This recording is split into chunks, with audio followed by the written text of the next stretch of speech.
What's going on, everybody? This is MDENT313, and I'm back at y'all with another one. We got more unfortunate news coming out of the NFL as more head coaches, lose their jobs. Unfortunately, around this season, because sometimes it's their fault, it's their lack of coaching, it's their lack of team building.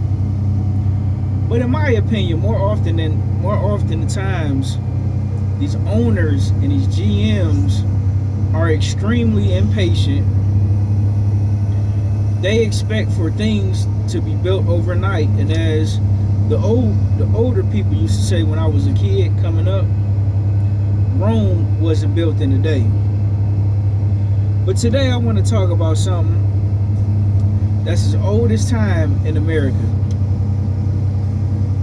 especially when it comes to the NFL, right? As you can see from the thumbnail, I have two gentlemen on the left, I have two gentlemen on the right.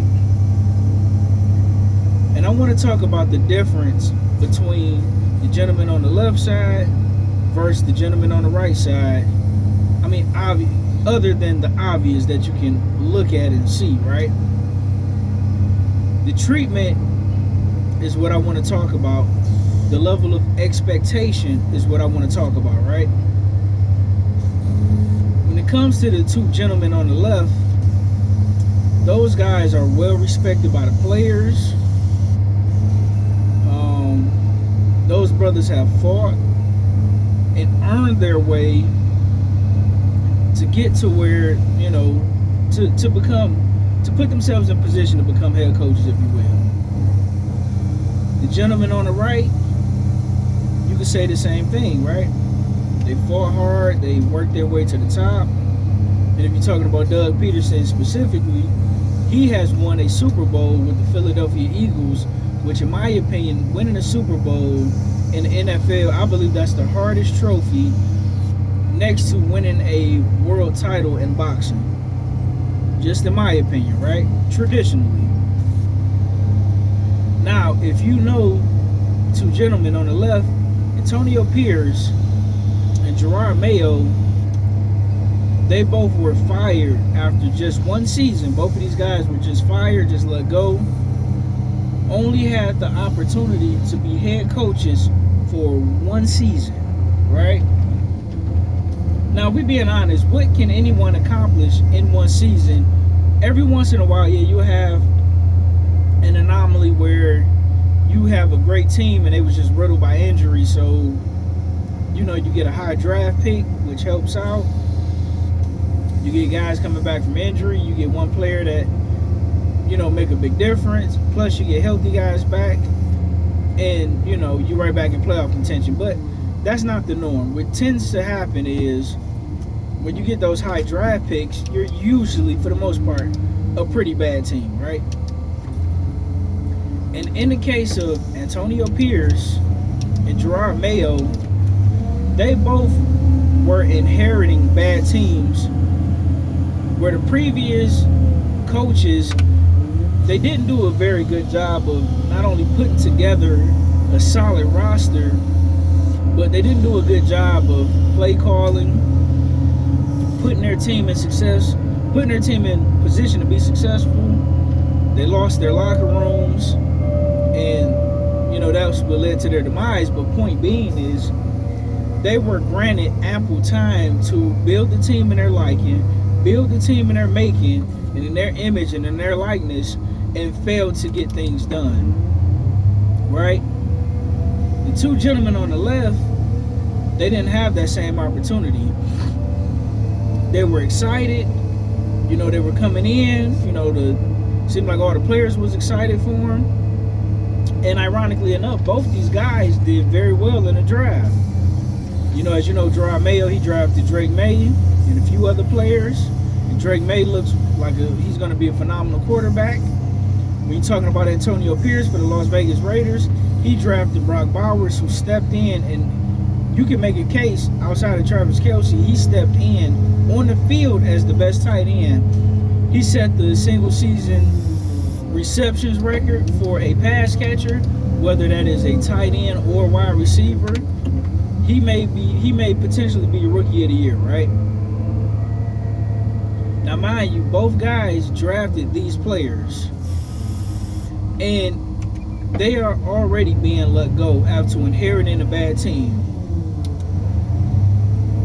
That's very unfortunate, but that lets you know, as the old saying, as my grandmother used to say, when it comes to us, we have to be twice as good or 3 times as good to get the same pay and the same level of respect, right?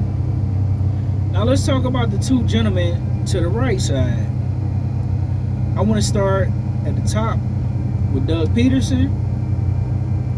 It's kind of hard to, go too hard on Doug Peterson because he did win a Super Bowl with the Philadelphia Eagles, and he did it with his MVP caliber quarterback going down late in the season, and he was able to win a Super Bowl with a backup.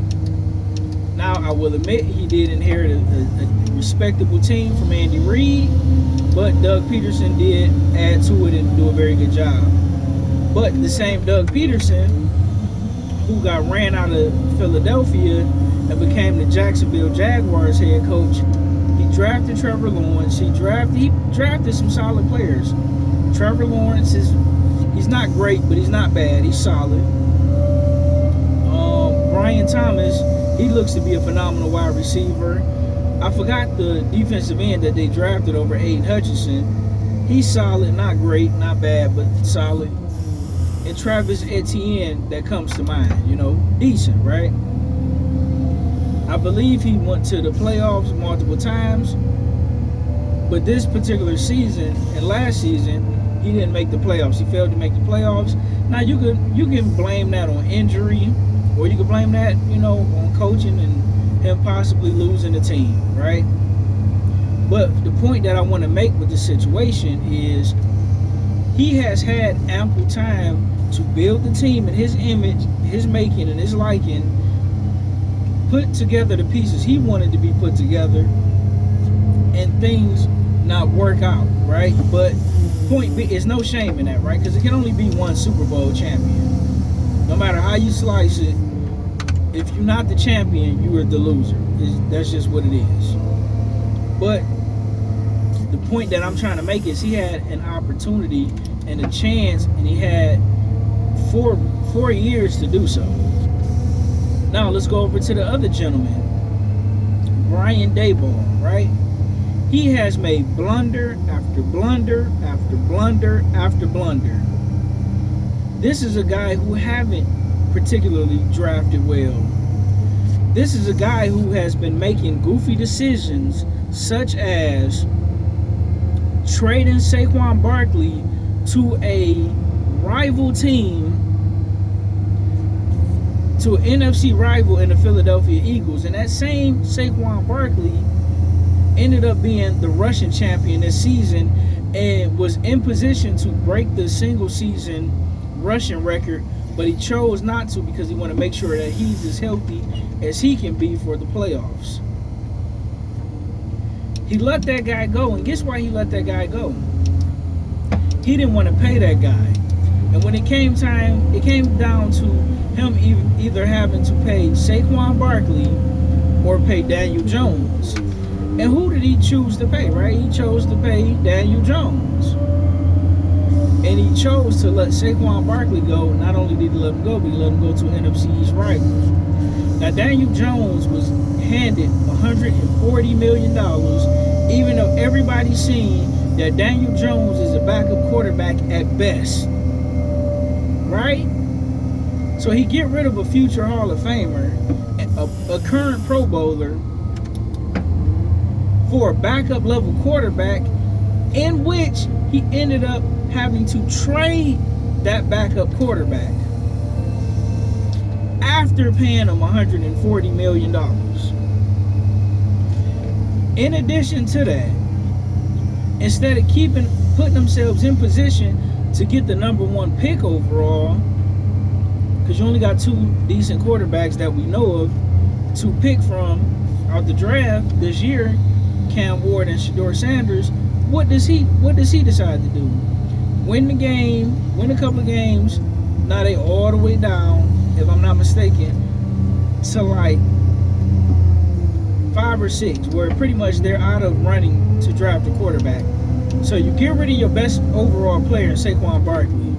You get rid of the guy that you chose to keep over Saquon Barkley.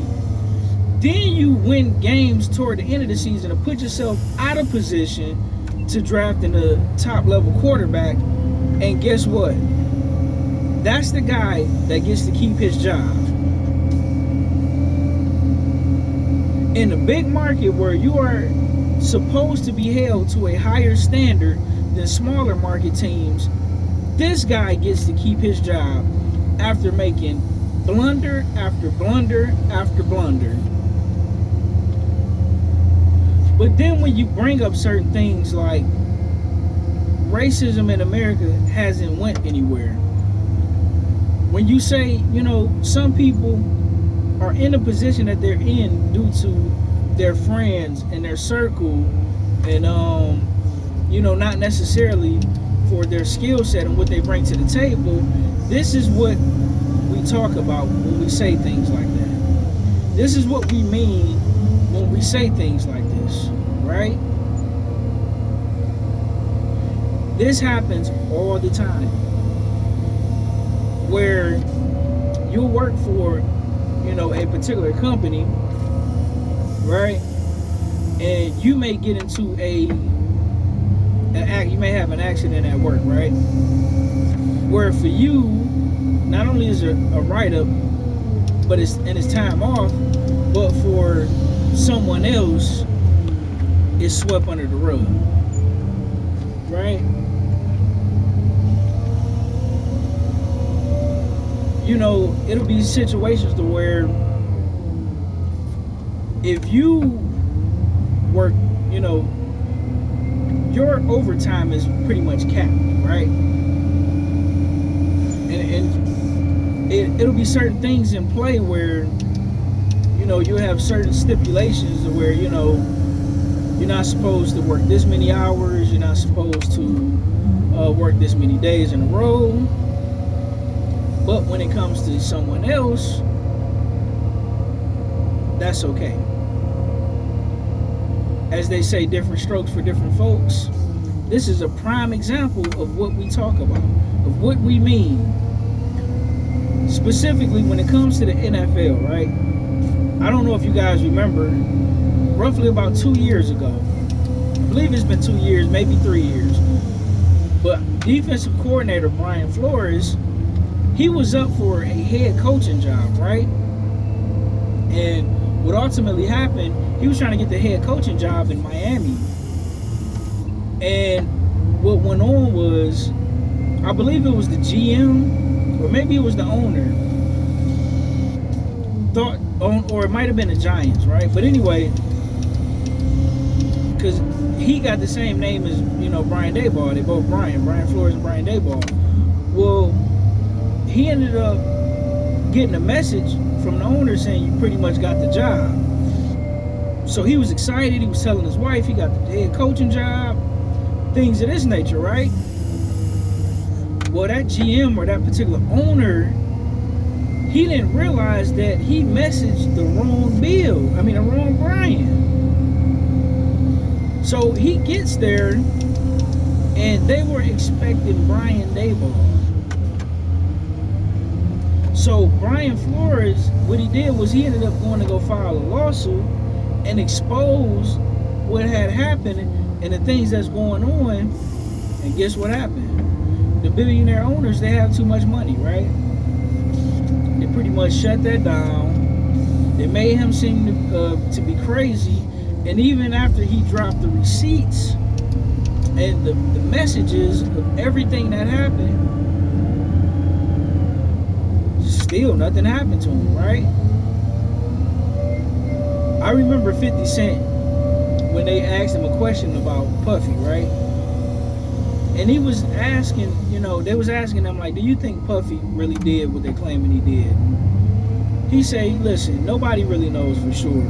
He said, one thing I can tell you is, he talked about how Puffy, because he was getting, a lot of money from Ciroc, to the point where people thought that Puffy owned Ciroc, but he didn't really own Ciroc, right? He was just pretty much the figurehead, right? Well, Puffy seen how much money he was getting just marketing it, so he knew that it was a lot more money if he was the actual owner. So he goes out to Mexico, right, to go directly to some tequila plants because he wanted to get his own tequila. Well, the people that he was working for found out, and what they did was they also went to those same tequila factories in Mexico, allegedly, right? This is allegedly how the story goes, and pretty much told them to not do business with Puffy, right? Well, Puffy eventually found out what was going on and what was happening to him. Well, he ended up filing a lawsuit and suing those people. Long story short, here we are today. Magically, all these allegations is coming out about him. So what 50 Cent said was, listen, some things aren't, certain battles just aren't worth fighting because you don't have enough money and you don't have enough power, right? Sometimes it's just best just to play the game, pretty much. Some battles just aren't worth fighting. So, and the way he was saying, like, listen, you better off just getting, hundreds of millions just being a figurehead versus trying to be the owner, you know what I'm saying, and having to deal with more powerful people that you really can't deal with. And that's what he meant by that, right? And that's kind of what happened to Brian Flores, where he was right technically, but he don't have enough power and enough influence to really do anything about it, right? In the NFL, you have what's called the Rooney Rule for this particular purpose, but it don't really do anything. All the Rooney Rule do, or all it does, or guarantee, is that you get an interview, but it doesn't force them to hire you, right? So, I hate to say this because you do have a Mike Tomlin. Every once in a while you'll get a Mike Tomlin. Every once in a while you'll get a Marvin Lewis, the guy who coached the Bengals for like 10 years, they feel like, anyway. But that situation is so rare in the NFL that you don't even feel right talking about it because it's kind of like hitting the lottery, right? Where the chances of it happening is slim to none. But every once in a while somebody will hit the lottery. But it's rare. But listen, man, that's all I got. I'm not going to keep you guys here too long. I feel bad for Jerod Mayo and Antonio Pierce. And God bless you guys. I feel bad for Doug Peterson as well, but at least Doug Peterson had an opportunity. But for Jerod Mayo and Antonio Pierce, unfortunately, they wasn't given the same opportunity that those gentlemen were. But listen, let me know what you think in the comment section. Like, share, and subscribe. Welcome to America. I'm out. Peace.